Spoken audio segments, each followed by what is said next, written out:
지리산 곰과 스님의 특별한 인연. 1장. 지리산 자락. 구름이 산봉우리를 감싸 안고 흘러가는 깊은 산골. 그 속에 자리한 작은 절 하나가 있습니다. 문수사라 불리는 이 절은 천년 세월을 품고 살아온 고목들 사이로 고즈넉이 자리하고 있었죠. 여긴 곰이 산다더라. 소문은 바람을 타고 멀리 퍼져나갔습니다. 도시에서 온 여행객들이 하나둘씩 절을 찾아왔어요. 카메라를 목에 걸고 호기심 가득한 눈빛으로 산길을 올랐습니다. 하지만 막상 절에 도착해서는 실망하기 일쑤였죠. 곰의 그림자조차 보이지 않으니까요. 스님, 곰이 정말 있나요? 방문객들이 물어보면 절 지키는 젊은 행자 스님은 그저 미소만 지을 뿐이었습니다. 글쎄요, 산에는 많은 생명들이 살고 있으니까요. 하지만 마을 사람들 사이에서는 다른 이야기가 돌고 있었습니다. 문수사에 사는 고봉 스님이 곰과 함께 지낸다는 것이었어요. 처음에는 그저 허무맹랑한 소문으로만 여겨졌습니다. 어떻게 사람이 곰과 함께 살 수 있겠어요? 산 아래 작은 마을의 할머니 하나가 말했습니다. 내가 직접 봤다니까. 스님 뒤를 졸졸 따라다니는 큰 곰을 말이야. 마치 강아지처럼 말이지. 하지만 사람들은 여전히 반신반의했어요. 어느 가을날 단풍이 온 산을 붉게 물들인 날이었습니다. 한 등산객이 길을 잘못 들어 문수사 뒤편으로 들어섰다가 깜짝 놀랐습니다. 절 마당 한켠에서 검은 털북숭이가 움직이고 있었거든요. 처음엔 큰 개인 줄 알았는데 자세히 보니 분명 곰이었어요. 그 순간 절 안에서 한 스님이 걸어 나왔습니다. 백발이 성성한 노스님이었죠. 곰은 스님을 보자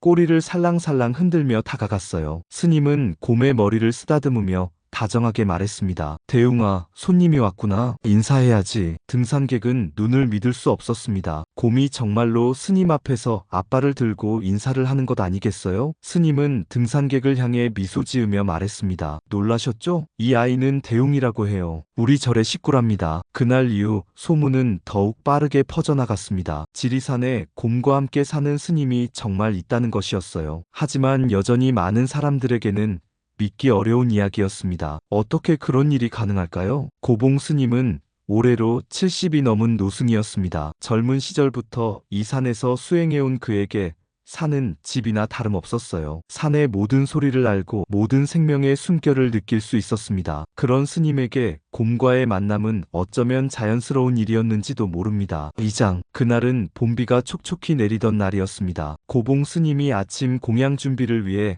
절 마당으로 나왔을 때 대웅전 뒤편에서 이상한 소리가 들렸어요. 우는 소리 같기도 하고 끙끙거리는 소리 같기도 했습니다. 스님은 조용히 소리가 나는 곳으로 다가갔습니다. 그곳에는 어미를 잃은 듯한 새끼 곰 3마리가 떨고 있었어요. 아직 눈도 제대로 뜨지 못한 작은 것들이었습니다. 비에 젖어 더욱 작아 보이는 새끼 곰들을 보며 스님의 마음이 저렸어요. 이 작은 것들을 어찌하나? 스님은 한참 동안 고민했습니다. 야생동물을 함부로 건드리는 것은 옳지 않다는 걸 알고 있었거든요. 하지만 이대로 두면 분명 죽을 것 같았어요. 어미 곰은 보이지 않았고 새끼들은 너무 작았습니다. 결국 스님은 새끼 곰들을 절 안으로 데려왔습니다. 따뜻한 방에 자리를 마련하고 따뜻한 우유를 먹였어요. 새끼 곰들은 처음에는 경계했지만 점차 스님의 손길에 마음을 열기 시작했습니다. 너희들 이름을 뭐라고 할까? 스님은 새끼 곰들을 보며 생각에 잠겼습니다. 가장 큰 놈은 대웅이라 했어요. 대웅전의 부처님처럼 의젓하고 든든해 보였거든요. 나머지 2마리는 쌍둥이 같아서 복동이, 복순이라 이름 지었습니다. 며칠이 지나자 새끼 곰들은 스님을 완전히 따르기 시작했습니다. 스님이 어디를 가든 졸졸 따라다녔어요. 마치 어미를 따르는 아기 곰처럼 말이에요. 스님이 앉으면 주변에 동그랗게 모여 앉았고 스님이 누우면 옆에서 함께 잠들었습니다. 참 신기한 인연이구나. 스님은 곰들을 보며 중얼거렸습니다. 전생에 어떤 인연이 있었기에 이렇게 만나게 되었을까? 곰들이 조금씩 자라면서 스님은 그들을 자식처럼 여기게 되었습니다. 아침에 일어나면 제일 먼저 곰들 안부를 묻고 밤에 잠들기 전에는 꼭 한 번씩 쓰다듬어 주었어요. 내 자식 같은 존재들이라고 스님은 자주 말했습니다. 마을 사람들은 처음에 걱정했습니다. 스님, 곰은 위험한 동물 아닙니까?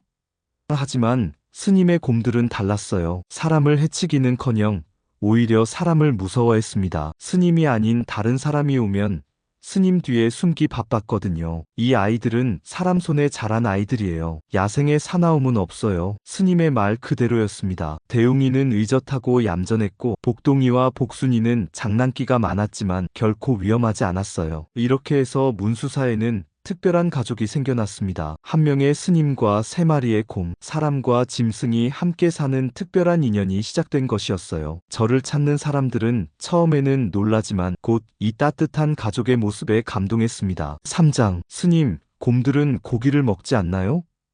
저를 찾은 방문객이 신기한 듯 물었습니다. 대부분의 사람들은 곰이 고기를 즐겨 먹는 육식동물이라고 생각하거든요. 하지만 고봉 스님의 곰들은 달랐어요. 이 아이들은 어릴 때부터 절밥을 먹고 자랐거든요. 스님은 미소를 지으며 대답했습니다. 사람이 기르는 동물은 사람의 마음을 닮아가는 법이지요. 스님의 곰들은 정말로 채식을 주로 했습니다. 아침에는 스님과 함께 죽을 먹고 점심에는 나물과 밥을 먹었어요. 특히 여름이면 수박과 참외를 무척 좋아했습니다. 큰 수박 한 통을 세 마리가 나눠 먹는 모습은 정말 귀여웠어요. 어느 여름날이었습니다. 마을에서 큰 수박을 가져다 주었는데 복동이와 복순이가 그 수박을 두고 실랑이를 벌였어요. 서로 더 많이 먹겠다고 으르렁거리는 모습이 꼭 어린아이들 같았습니다. 야, 너희들.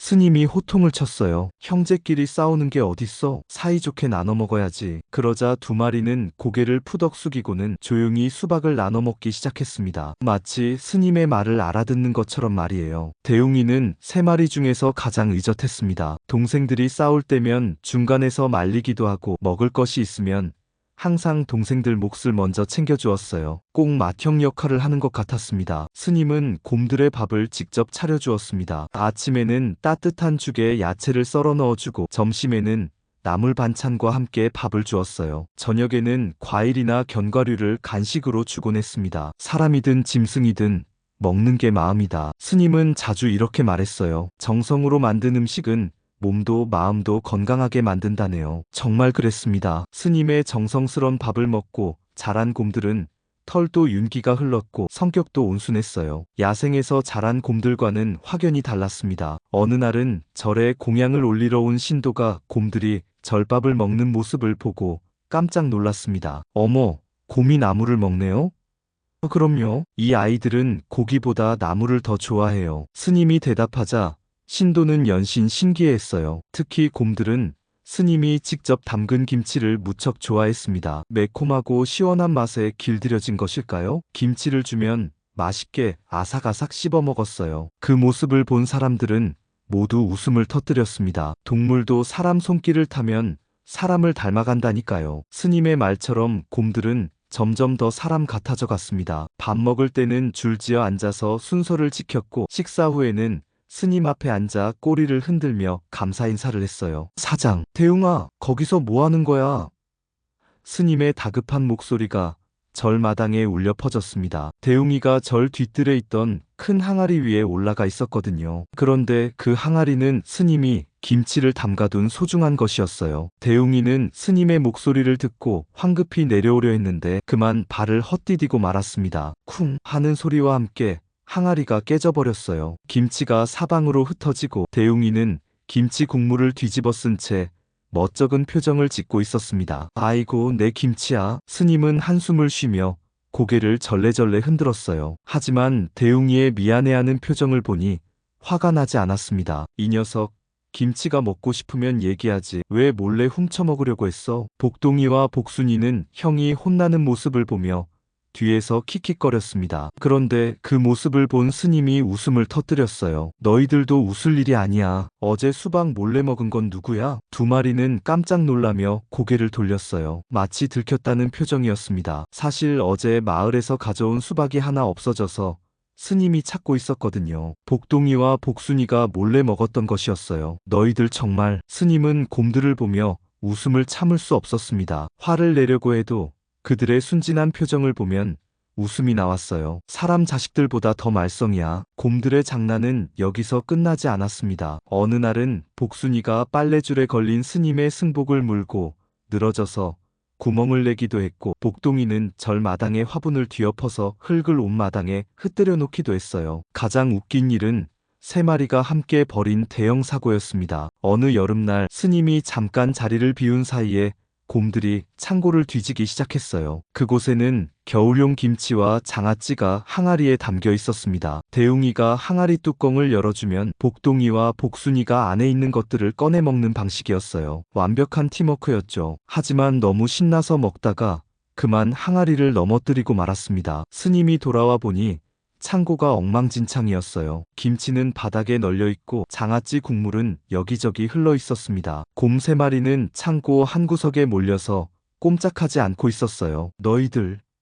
스님이 호통을 쳤지만 곰들의 표정이 너무 귀여웠어요. 마치 우리가 잘못했어요 라고 말하는 것 같았습니다. 정말 너희들 때문에 3000배는 해야겠어. 하지만 스님은 진짜로 화내지 않았어요. 오히려 곰들이 자신을 따르고 의지하는 모습이 귀여웠습니다. 다 내 자식 같아서 어쩌겠어. 스님은 혼잣말로 중얼거리며 뒷정리를 시작했습니다. 이렇게 곰들은 매일매일 크고 작은 사고를 쳤지만 스님은 늘 웃음으로 넘겼어요. 세상에서 가장 특별한 가족의 평범한 일상이었습니다. 5장 휴. 고봉 스님은 깊은 한숨을 내쉬며 부서진 화분을 바라보았습니다. 이번에는 복동이가 저지른 일이었어요. 절에서 정성껏 기르던 연꽃 화분을 뒤엎어버린 것입니다. 진흙과 물이 마당 곳곳에 흩어져 있었고 연꽃은 뿌리째 뽑혀 나와 있었어요. 복동이는 스님 뒤에 숨어서 꼼짝하지 않았습니다. 자신이 잘못했다는 걸 아는 것 같았어요. 복순이와 대웅이도 조용히 한쪽에 앉아 있었습니다. 형제 중 하나가 혼나면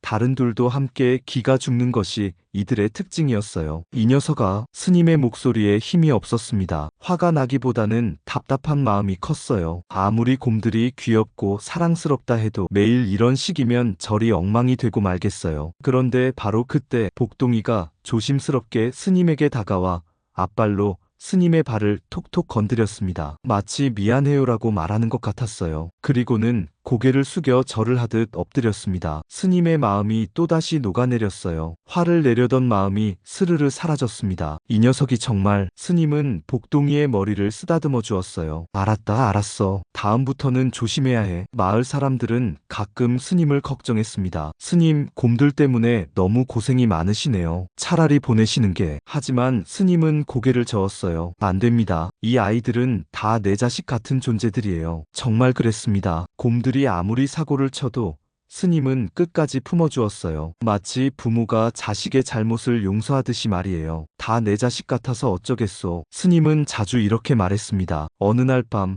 스님은 홀로 앉아 생각에 잠겼습니다. 왜 이 아이들과 인연이 닿았을까? 처음 새끼 곰들을 발견했을 때부터 지금까지 참 많은 일들이 있었어요. 기쁜 일도 있었지만 힘든 일도 많았습니다. 전생에 인연이 있어 금생에 내가 이놈들을 보살피는 게지. 스님은 스스로를 위로하듯 중얼거렸습니다. 부처님께서 이 인연을 주셨을 테니 끝까지 잘 보살펴야지. 그때 대웅이가 조용히 스님 옆으로 다가와 앉았어요. 스님의 기분을 아는 듯 그저 조용히 곁에 있어 주었습니다. 복동이와 복순이도 스님 양옆에 앉아 고요히 밤 공기를 마셨어요. 너희들이 사고만 치는 건 아니구나. 스님은 곰들을 보며 미소 지었어요. 이렇게 스님의 마음을 알아주는 모습을 보면 화났던 마음도 다 잊어버렸습니다. 정말 사람 같아. 스님의 마음 속에는 곰들에 대한 깊은 사랑이 자리하고 있었어요. 비록 매일 크고 작은 사고들로 속을 썩이지만 그것마저도 소중한 추억이 되어가고 있었습니다. 세상 어디에도 없는 특별한 가족이었으니까요. 다음엔 정말 조심해야 해. 스님이 말하자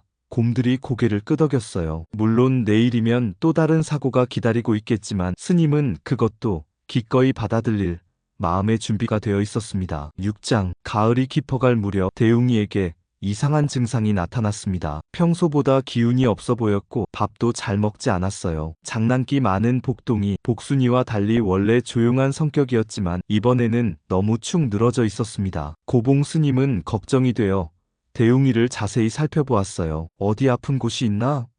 하지만 겉으로 보기에는 특별한 이상이 없어 보였습니다. 다만 평소와 다르게 스님 곁에서 떨어지지 않으려 했어요. 아프면 아프다고 말이라도 할 수 있으면 좋을 텐데. 스님은 답답한 마음으로 대웅이를 쓰다듬어 주었습니다. 그러자 대웅이가 스님의 손에 머리를 비비며 작은 소리를 냈어요. 마치 괜찮아요. 걱정하지 마세요라고 말하는 것 같았습니다. 복동이와 복순이도 형의 상태를 알고 있는 듯 했어요. 평소 같으면 온절을 뛰어다니며 장난을 치는데 이날만큼은 조용히 대웅이 곁에 앉아 있었습니다. 때로는 대웅이를 핥아주기도 하고 때로는 그냥 조용히 곁을 지켜주기도 했어요. 스님은 산으로 올라가 약초를 캐왔습니다. 곰에게 좋다는 약초들을 직접 찾아서 다려주었어요. 이거 먹으면 금방 나을 거야. 스님의 간절한 마음이 담긴 약초차였습니다. 신기하게도 며칠 후 대웅이의 컨디션이 좋아지기 시작했어요. 다시 밥을 잘 먹고 복동이, 복순이와 함께 뛰어노는 모습을 보였습니다. 스님은 안도의 한숨을 내쉬었어요. 다행이야. 정말 다행이야. 스님은 대웅이를 꼭 안아주었습니다. 그때 대웅이가 스님의 뺨을 살짝 핥아주었어요. 고마움을 표현하는 것 같았습니다. 어느 날 저녁 스님이 법당에서 연부를 하고 있는데 곰들이 조용히 들어왔습니다. 평소 같으면 절대 법당에 들어오지 않는데 이상했어요. 곰들은 스님 뒤에 나란히 앉아서 꼼짝하지 않았습니다. 스님은 연부를 마친 후 곰들을 돌아보았어요. 너희들 왜 여기 있어? 그런데 곰들의 표정이 평소와 달랐습니다. 무척 진지해 보였어요. 마치 스님의 연불 소리를 듣고 싶어서 온 것 같았습니다. 그래, 너희들도 부처님께 인사드리고 싶었구나. 스님은 곰들의 마음을 이해하는 듯 미소 지었어요. 그날 이후로 곰들은 가끔씩 스님이 연불할 때 조용히 법당에 들어와 함께 앉아 있곤 했습니다. 사람들은 이런 모습을 보고 신기해했어요. 곰도 부처님을 알아보나 봅니다. 그럼요. 이 아이들은 특별한 아이들이에요. 스님의 대답에 모든 사람들이 고개를 끄덕였습니다. 겨울이 되자 곰들은 더욱 스님 곁을 떠나지 않으려 했어요. 추위 때문이기도 했지만 스님과 함께 있을 때가 가장 편안하다는 걸 알고 있었거든요. 스님 역시 곰들을 가족처럼 아꼈습니다. 사람이든 짐승이든 진심은 통하는 법이야. 스님은 자주 이렇게 말했어요. 정말 그랬습니다. 말은 통하지 않지만 마음은 통했어요. 스님이 슬플 때는 곰들도 조용해졌고 스님이 기쁠 때는 곰들도 신나게 뛰어다녔습니다. 특히 대웅이는 스님의 감정을 가장 잘 읽었어요. 스님이 걱정이 있을 때면 조용히 다가와 머리를 스님 무릎에 올리고 있곤 했습니다. 그러면 스님의 마음이 한결 편해졌어요. 이런 교감이 있었기에 스님과 곰들 사이에는 깊은 신뢰가 쌓여갔습니다. 서로를 가족이라고 여기는 마음, 그것이 가장 큰 힘이었어요. 말이 통하지 않아도 마음은 충분히 통했습니다. 7장, 밤이 깊어가면 고봉 스님은 혼자 법당 앞에 앉곤 했습니다. 하루의 일과를 마치고 조용히 명상에 잠기는 시간이었어요. 그런데 언제부턴가 이 시간이 곰들을 위한 기도 시간이 되어버렸습니다. 부처님, 이 아이들이 건강하게 오래 살 수 있도록 도와주세요. 스님의 간절한 목소리가 적막한 밤 공기를 가득 채웠어요. 제가 이 아이들을 끝까지 잘 돌볼 수 있는 힘을 주세요. 대웅이, 복동이, 복순이 세 마리는 마치 스님의 기도를 아는 듯 조용히 법당 앞에 나타나곤 했습니다. 스님이 합장하고 기도하는 모습을 보면서 그들도 나란히 앉아 눈을 감았어요. 정말 신기한 모습이었습니다. 너희들도 부처님께 기도하는 거야? 스님이 물으면 곰들은 고개를 끄덕이는 것 같았어요. 물론 정말로 이해하는지는 모르지만 적어도 스님을 따라하려는 마음은 분명해 보였습니다. 어느 추운 겨울밤이었습니다. 눈이 펄펄 내리는 날이었는데 스님은 평소보다 더 간절히 기도했어요. 부처님, 이 추운 겨울을 이 아이들이 무사히 넘길 수 있도록 해주세요. 아프지 않고 건강하게 지낼 수 있도록. 그때 복순이가 살짝 몸을 떨고 있는 걸 스님이 발견했습니다. 감기 기운이 있는 것 같았어요. 스님은 즉시 기도를 멈추고 복순이를 따뜻한 곳으로 데려갔습니다. 그리고 밤새 복순이 곁을 지켜주었어요. 괜찮아, 괜찮을 거야. 스님은 복순이를 쓰다듬으며 계속 말했습니다. 내가 너를 지켜줄 테니까 걱정하지 마. 복순이는 스님의 따뜻한 손길을 느끼며 안정을 찾는 것 같았어요. 며칠 후 복순이는 완전히 회복되었습니다. 다시 형들과 함께 뛰어노는 모습을 보며 스님은 안도했어요. 부처님께서 들어주셨구나. 스님의 기도가 통한 것 같아 감사한 마음이 들었습니다. 그날 밤도 스님은 법당 앞에서 기도했습니다. 부처님 감사합니다. 복순이가 다시 건강해졌습니다. 그리고 이어서 말했어요. 이 아이들이 저보다 더 오래 살 수 있도록 해주세요. 제가 늙어서 이 아이들을 돌보지 못하게 되어도 이 아이들만은 건강하게 살아갈 수 있도록. 곰들은 여전히 스님 옆에 조용히 앉아 있었습니다. 마치 스님의 기도에 함께 참여하는 것 같았어요. 대웅이는 가장 의젓하게 앉아 있었고 복동이와 복순이는 가끔 하품을 하면서도 끝까지 스님 곁을 지켰습니다. 너희들 정말 고마워. 스님은 곰들을 하나씩 쓰다듬어 주었어요. 내가 너희를 지켜주고 싶지만 사실은 너희들이 나를 지켜주고 있는 것 같아. 정말 그랬습니다. 곰들이 있어서 스님의 삶이 더욱 풍요로워졌어요. 밤하늘에 별들이 반짝이고 절 마당에는 스님과 3마리 곰이 나란히 앉아 있었습니다. 세상에서 가장 아름다운 가족의 모습이었어요. 스님의 기도 소리가 조용한 밤하늘로 올라가고 있었습니다. 8장. 세월이 흘러 고봉 스님의 머리는 더욱 하얘졌고 곰들은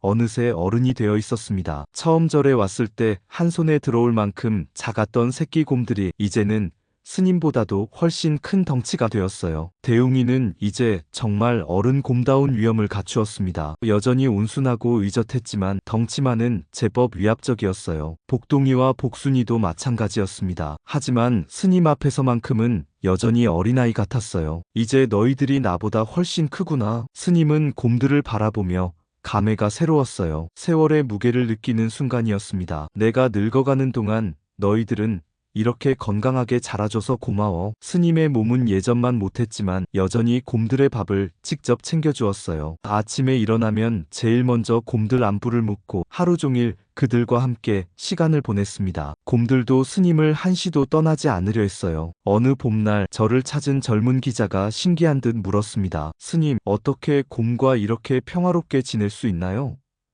스님은 잠시 생각하더니 천천히 대답했어요. 사람이든 곰이든 결국 사랑으로 살아가는 게 인생 아니겠소. 스님의 말에는 깊은 철학이 담겨 있었어요. 서로를 진심으로 아끼고 돌보면 종이 다르다고 해서 뭐가 다르겠어요? 기자는 스님의 말에 크게 감동받았습니다. 그리고 그 순간을 카메라에 담았어요. 스님이 곰들과 함께 절마당에 앉아 있는 모습, 그것은 정말 평화로운 풍경이었습니다. 계절이 바뀌어도 변하지 않는 것이 있었어요. 스님과 곰들 사이에 깊은 사랑이었습니다. 비록 말은 통하지 않았지만 서로의 마음은 너무나 잘 알고 있었어요. 스님이 아프면 곰들이 걱정했고 곰들이 아프면 스님이 밤새 간병했습니다. 이 아이들과 함께 한 시간들이 내 인생에서 가장 소중한 시간이었어. 스님은 종종 이렇게 말했어요. 혼자였다면 얼마나 외로웠을까? 이 아이들이 있어서 매일매일이 즐거웠지. 해가 지고 있었습니다. 지리산의 석양이 온 하늘을 붉게 물들이고 있었어요. 스님은 곰들과 함께 절마당에 앉아 그 아름다운 풍경을 바라보았습니다. 대웅이는 스님의 오른쪽에, 복동이와 복순이는 왼쪽에 앉아 있었어요. 참 아름다운 저녁이구나. 스님의 목소리에는 깊은 만족감이 담겨 있었어요. 너희들과 함께 이런 풍경을 볼 수 있어서 행복하다. 곰들도 마치 스님의 마음을 아는 듯 조용히 석양을 바라보고 있었습니다. 바람이 살랑살랑 불어와 스님의 흰 머리카락과 곰들의 털을 흔들었어요. 정말 평화로운 순간이었습니다. 이렇게 해서 지리산 곰과 스님의 특별한 인연은 계속되어 갔습니다. 세상 어디에도 없는 아름다운 가족, 그들의 이야기는 오늘도 지리산 자락에서 조용히 이어지고 있습니다. 사랑으로 이어진 인연은 영원히 계속될 것입니다.